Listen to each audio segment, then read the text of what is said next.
What's going on, guys? It's New York Prepper here. I just wanted to do another video in the Prepping 101 series. It's about food storage, and we're going to talk about food storage in this video. So why is food storage important? Well, here you can see a sampling of my food storage. This is not everything that I have, but I'm just giving you an example, so you guys have something to look at while I talk. But why is food storage important? Well, our grocery stores in this country and supermarkets are designed for just-in-time deliveries. So what that means is that when grocery stores run out of food, they order food from the distributors, and then the distributors deliver the food to the grocery store and restock it on the shelf. If there was a power outage in this country, there wouldn't be, after 2 or 3 days, all the grocery stores would be empty. If there was a long-term power failure, like beyond a week or two, and it could be a local power failure, it could be regional in your part of the country. If you live in the Northeast or the Southwest or whatever, it could be something that's affecting that whole area of the country, or it could be something localized, like a storm that causes the power to be out for a while. In those cases, the grocery stores are going to run out of food. After 2 or 3 days, people are going to panic, and they're going to go to the stores, they're going to buy everything up, and it's going to be a while before the stores get resupplied with food, depending on what the travel conditions are like. If the roads are blocked because of a storm, if it's like a major hurricane or a blizzard or something like that, and the roads are blocked and the highways are shut down, the grocery stores are not going to be in any kind of hurry to resupply the food in the stores, because it's going to be too dangerous for the truck drivers to go on the road and drive across the country or wherever to deliver the food. So you can't rely on grocery stores to feed your family and feed your loved ones. You have to have some type of food reserves at your house in order to be able to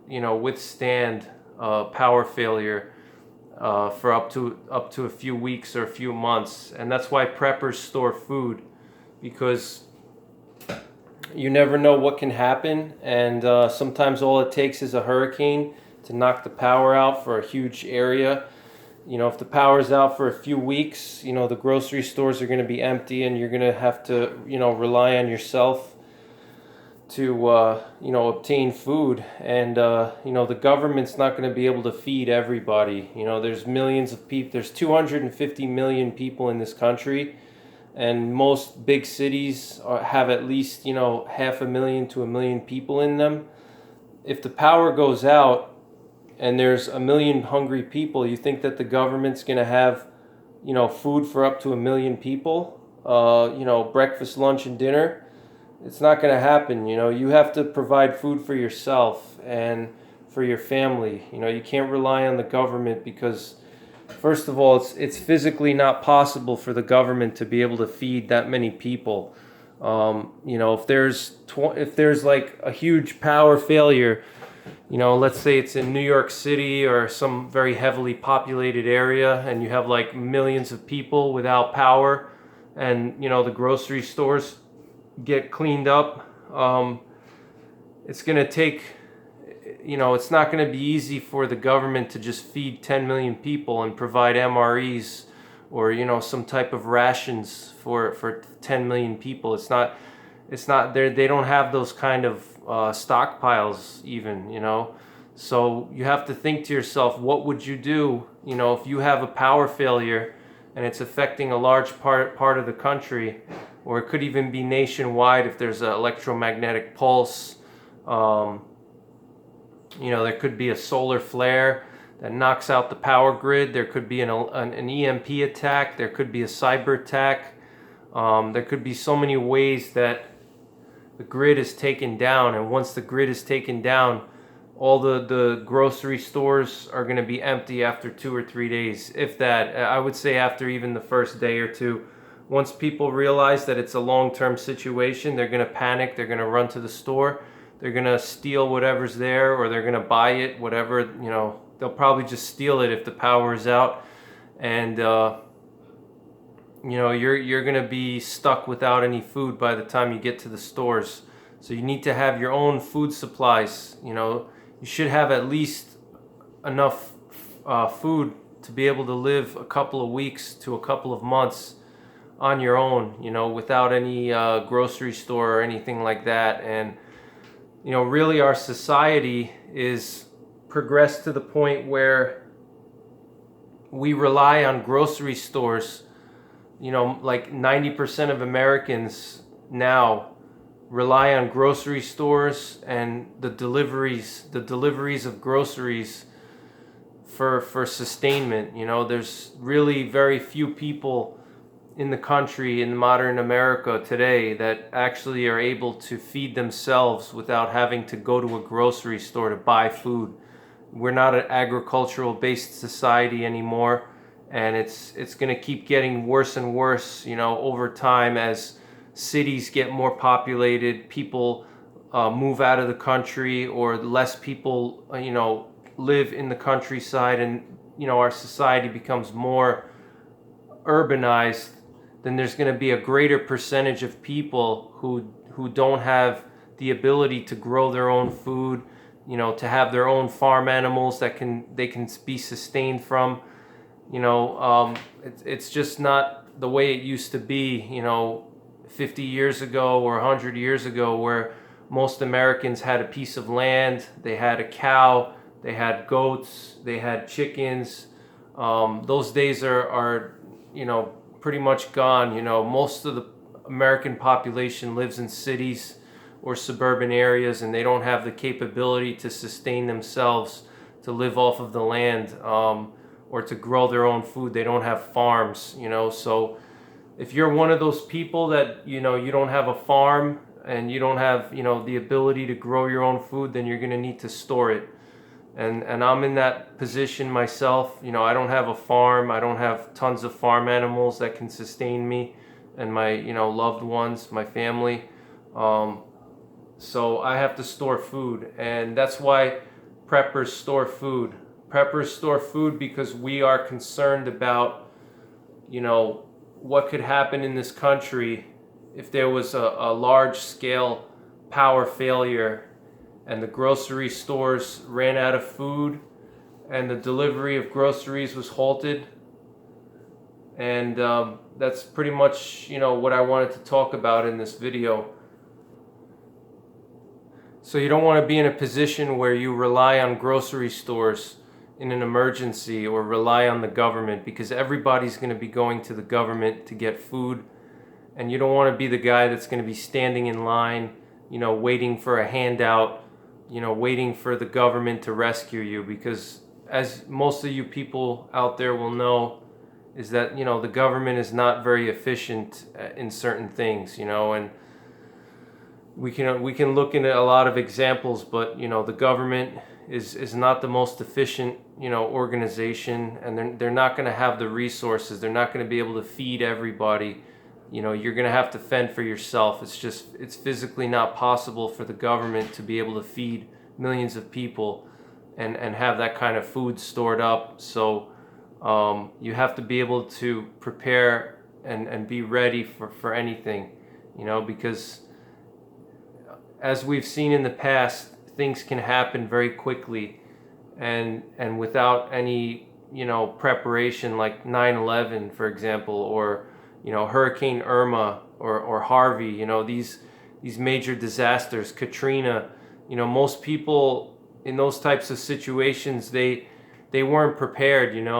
They saw this big hurricane coming, and then 2 days before the storm lands, they start running out to the stores, trying to get food, trying to get water, batteries, all this stuff, which they should have already had to begin with, and why put yourself in that position where you're going to have to, rush at the last minute and buy food and stuff like that, when you can just buy food now in cans, freeze-dried food.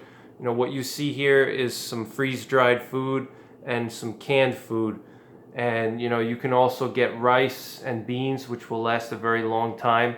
But the freeze-dried food you're looking at, that has like a 25-year shelf life, as long as it's stored in the proper conditions. You know, it's gonna last a long time. And you know, worst case scenario, if there's no SHTF situation, you can always eat the food. So you really have nothing to lose, you know, by storing up food. You know, people spend money on all kinds of dumb things like cigarettes and alcohol and, you know, drugs, you know, and they waste money on stupid things. So if you add up all that money that you waste, you know, you add that money up and you put it towards storing up your food, it's actually not that much money when you think about it and when you compare it to all the other things that, you know, people have a tendency of wasting their money on. So that's pretty much it. I just wanted to do this video on, you know, food storage and why we store food as preppers. You know, as a prepper, we're always thinking about the worst case scenarios, and we always want to be ready for whatever, you know, comes our way. And by storing food, we can be ready for pretty much any situation, whether it's an EMP, a cyber attack, terrorism, you know, natural disasters, you know, you name it. I mean, we're pretty much going to be ready because we're going to have our food, we're going to have all our supplies, and we're not going to need to go out to the store. We're not going to be reliant on grocery stores to provide food for us. And, you know, like I said, this country is reliant on grocery stores. Once those grocery stores stop getting food deliveries, and once those grocery stores are cleaned out, it's going to be total chaos. You know, people are going to start doing desperate things to get food. And, you know, you don't want to be the type of person that's going to be, you know, asking for food, you know, from somebody else or from the government. You know, you want to have your own supply of food. And if you have a farm and if you have acreage, then that's great. You know, you can grow your own food and you can live off the land. But, you know, most people today, they don't have acreage, they don't have land. Or if they do have land, it's not suitable for growing food and for having pasture. You know, most Americans don't have access to that kind of land, or they may not have the financial resources to, you know, clear out 20 acres and open up a farm. You know, so in the meantime, we got to figure out, we got to adapt, and that's where food storage comes into play. So don't be reliant on the government. Don't be reliant on the grocery store system. You know, have your own self-sufficiency, so when crap hits the fan, you know, you can bunker in your house and with your family, and you're going to have all the food that you need. You're not going to have to go out anywhere. You're not going to have to wait in line or anything like that. You're going to have everything that you need. And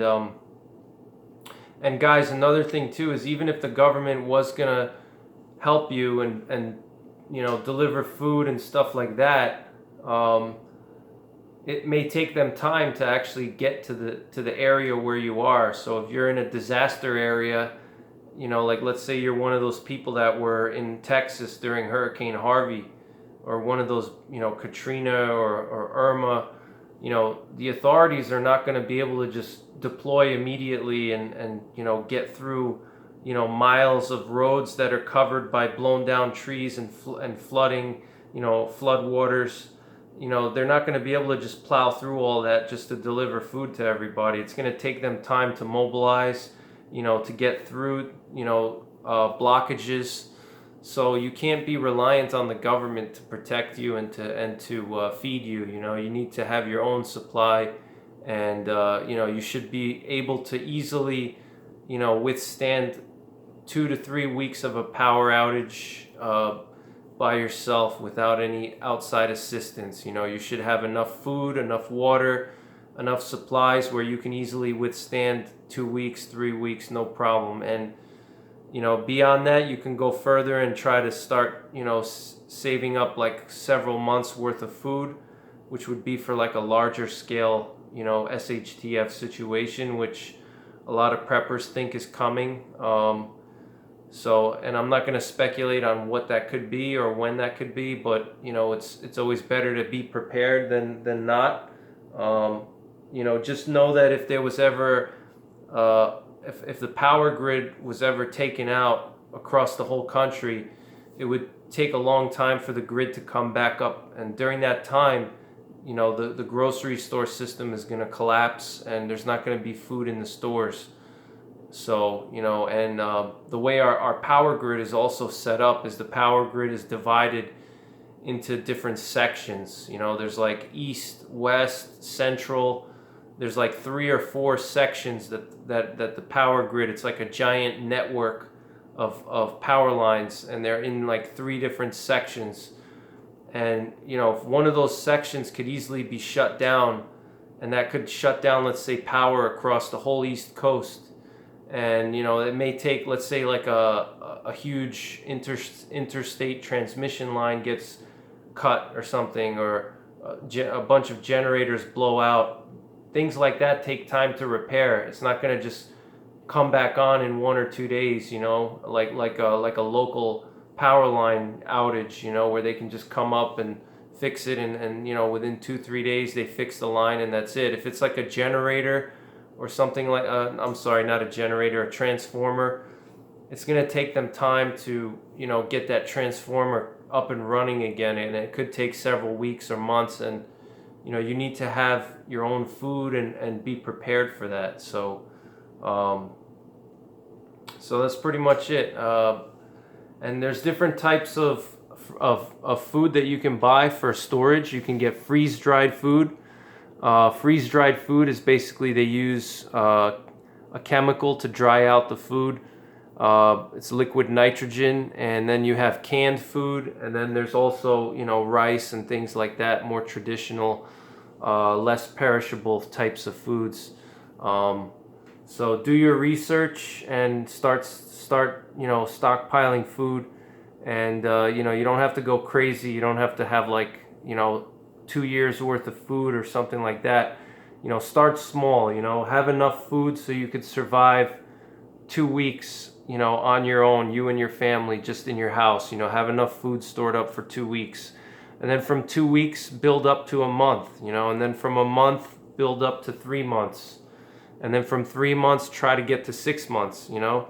And once you're at 6 months, if you have like 6 months worth of food stored, you're in pretty good shape. I mean, there's pretty much not that many scenarios that would require 6 months of food to be stored up. I mean, even if we had a EMP attack, if you have 6 months of food, you're going to be in a lot better shape than probably 99% of people will be. So, but focus on just getting up to 2 weeks, and then try to get to 1 month, and then 3 months, and then I think if you have 3 months of food, you're in really good shape.